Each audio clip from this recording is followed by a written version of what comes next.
the Manchester United forward, Rasmus Højlund. Remember, we were telling you that AC Milan wanted to do a loan with an option. Rasmus Højlund and Manchester United's preference is a permanent deal, or at least have a permanent element attached to that deal.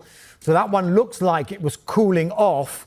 But Napoli, we understand, were trying to do a similar deal. But Sky in Italy are now reporting that they are open, on Napoli, to including an obligation to buy in any kind of loan deal for Rasmus Højlund. That's after AC Milan failed to convince Højlund to join them. Now, Napoli had been proposing a similar deal to Milan's one.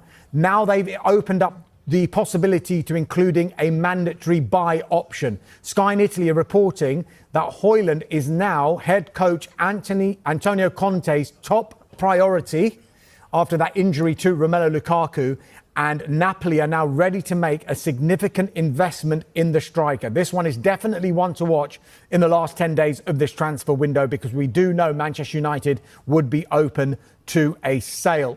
Let's move on now. Do you think United may have learnt lessons from previous transfer windows, that previously you could argue that someone like Carlos Baleba might have been a first choice, and once that didn't happen, they thought, we're going to have to get someone, and they spent huge amounts of money trying to get another midfielder to fill that role, not necessarily their first choice. Yeah. Would it be advisable for United just to take a step back, and if there's still a possibility in future transfer windows, maybe not January, but next summer, to maybe pursue Carlos Baleba again, is it worth the wait, and have they got enough for this season to be able to wait for that? Yeah, I think it's a great question. I think it's a great debate that they would have had internally. To Baleba is 120 million euros. Is that too much money? Maybe. But then he's one, outstanding. Two, he will be your midfielder for the next 10 years.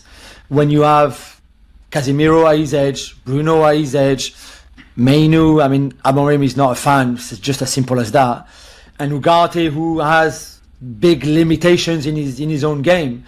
I don't know. I guess the answer, which I know is a bit a simplistic answer, but let's see who they sign. If they sign somebody that is not Baleba, and then we will see if they were right or not to pass on Baleba and sign somebody else. If they don't sign anybody, I think they're short. I think they're too short.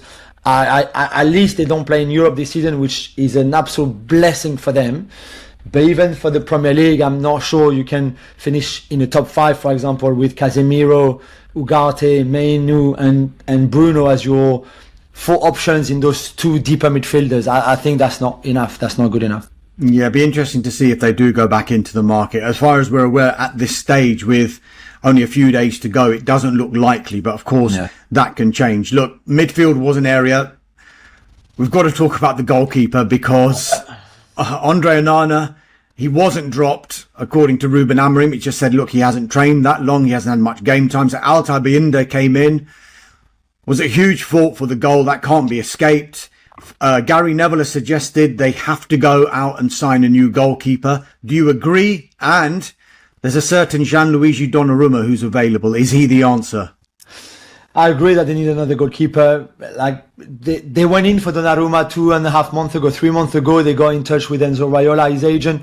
You don't contact Donnarumma's agent if you don't want a goalkeeper. Otherwise, this is just stupid. Why would you do this? So the fact that they got in touch with Donnarumma and maybe other goalkeepers, or certainly their entourage, shows you that they were clearly in for a goalkeeper, or certainly wanted to find out a bit more about some goalkeeper situation to see what they do. I don't think Amorim trusts Onana at all.